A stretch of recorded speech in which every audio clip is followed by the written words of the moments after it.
Twitch creator chief exits with controversy over streamer pay swirling. Yes, so this is more stuff from Twitch coming out. It feels like Twitch is imploding right now.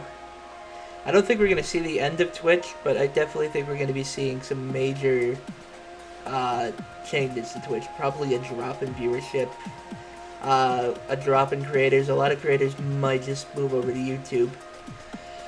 The senior vice president of global creators at Twitch told employees she is leaving the company on the same day it announced changes to how video game streaming platform will pay top talent. In a letter to employees Wednesday, obtained by Bloomberg, Constance Knight said she is embarking on a new adventure that provides exciting growth opportunities for me, both professionally and personally. This is also in the creator space. Knight previously held similar positions at Instagram and YouTube.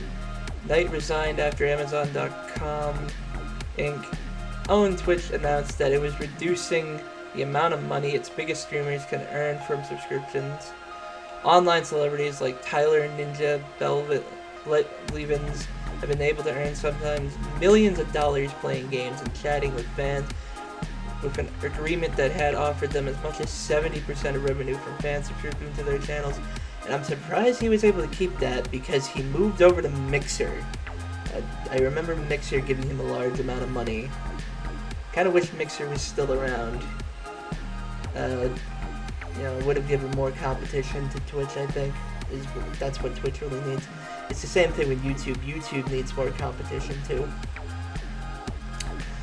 But in a move to boost profitability, Twitch president Dan Clancy said in the blog post that starting next June, these top streamers will receive 70% of the revenue up to $100,000 earned and drop down to the standard 50-50 split. We've already talked about this a little bit. Bloomberg News wrote on that plan changes to revenue sharing in April. We can't run this service unless you make money, Clancy said. That's not a drawback, it's by design. This innate partnership is why we support all streamers' careers and ambitions like their own. Clancy said the vast majority of Twitch streamers operate with the 50-50 revenue split, a lack of transparency and consistency in who gets what deals and on what terms from the needs for a revamp policy, he said. Twitch declined to comment on Knight's resignation or statement at the company. It isn't clear if Knight's departure is tied to the pay issue. The change has exacerbated concerns among current and former employees that Twitch and Clancy are falling out of touch with the content curators who draw at any time 2.5 million concurrent viewers to the platform. I honestly think Twitch was way out of touch before this. They've been out of touch for so long. I mean, they had that whole diversity council thing and the Dear Woman.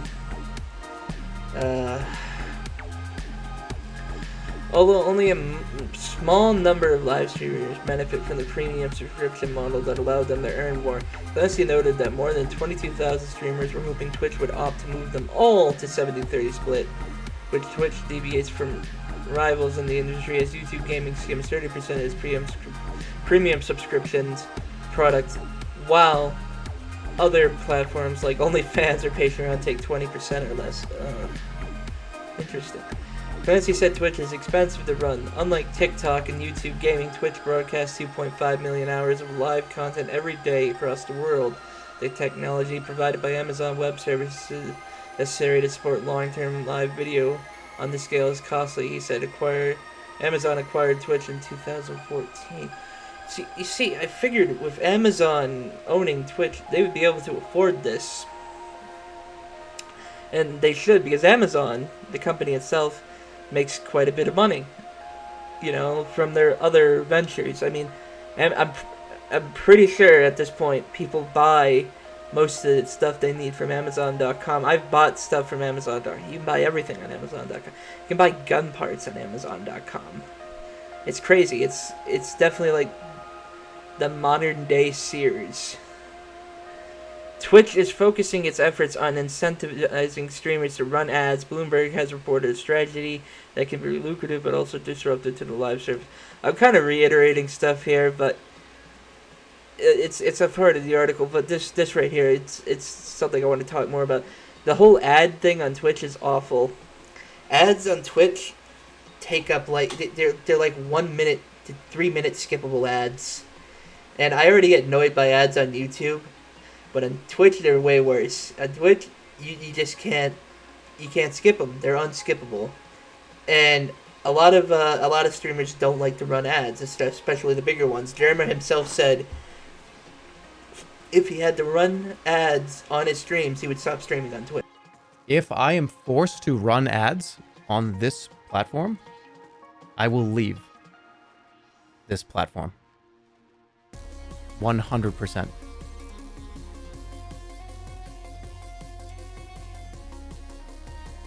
So, I'm not going to be forced to run ads.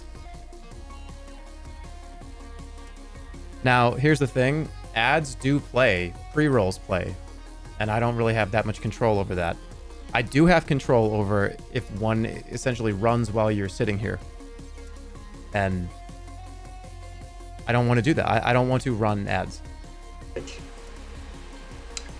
We could see the return of Jeremy to YouTube in 2023 if this keeps going. Bloomberg has reported a strategy that can be lucrative but also disruptive to the live experience. Very true. Twitch lost both its chief content officer and chief operating officer earlier this year. Neither have been replaced. Remaining top Twitch executives include Clancy and Emmett Shear.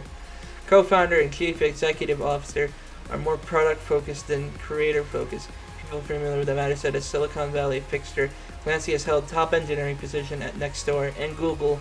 There are a few voices representing Twitch's community of creators at the executive table, according to two former managers. Dan is the embodiment of a tenured business technology professional coming from a non-creator first company trying to right-side a ship that seemed to be veering off into unprofitability, said Zachary Diaz, Twitch's former director of emerging content. He also spent 8 months as TikTok's U.S. head creator manager for its live platform. He is the embodiment of creator sentiment is secondary to everything. There's no leader to push back against that, so it's now the direction of Twitch. So yeah, it sounds like Twitch is very much becoming a non-creator platform. Like, it's turning into what YouTube has been turning into. It's no longer broadcast yourself. It's broadcast what will make us money. Only difference is, I guess YouTube still technically has that whole broadcast yourself thing. Is you can become big on YouTube still. I haven't, but you know, there's a lot of people who have become big on YouTube. Where Twitch, I don't think there's going to be any growth on Twitch anymore, unless you're one of those creators that are making them lots of money. With YouTube, there's still a chance. Even with all the corporations on YouTube, with these YouTube channels, even with the late night show YouTube channels, you can still gain an audience pretty easily. You just have to try really hard. But yeah, this doesn't seem like a good move. This seems like the worst idea possible. This seems like platform suicide. Some employees shared their objections to the revenue sharing changes with colleagues, according to one former manager and a current employee who asked not to be named discussing private information. Twitch recently loosened its exclusivity agreement with top creators, generating concerns that some will feel less loyal to Amazon's live streaming platform. Well, yeah, that's going to be right, basically. I imagine a lot of the creators are going to just up and leave Twitch. They're just going to come to YouTube. As a lot of the creators on Twitch, I guarantee you they have a YouTube channel already. And they have a following on YouTube. And they can pull that following from Twitch that they have to their YouTube. Twitch is essentially screwed the pooch. They figured they had this unlimited power. They're like Palpatine. They're like unlimited power. But then you know, Darth Vader comes and picks him up and throws him off the balcony. It's you know, it's a shame, really. I think I'm actually going to stop streaming on Twitch. I think I'm going to be moving all my live streams now to just YouTube. I've been broadcasting on both. I think I'm going to cut Twitch off is Twitch doesn't feel like a platform I want to be a part of anymore. I mean, YouTube, I despise this platform a lot. There's a lot of things YouTube does that makes me despise it. The YouTube Kids thing, the you know, uh, the way it does ads now, uh, YouTube Premium, all these things make me despise YouTube. But the way Twitch is running things right now, they are not running a business that makes me want to work on it. You know, it makes me not want to even try to become big on it, because I know it's just not gonna happen. It's just gonna be, and even if I do, I'm gonna have to run these ads. I don't want to run these ads. These ads are stupid. I've been to so many channels where they have these ads, and I click off them almost immediately. It's really intrusive to the live streaming experience. Twitch has lost their way, and I don't see them gaining that way back, at least not now.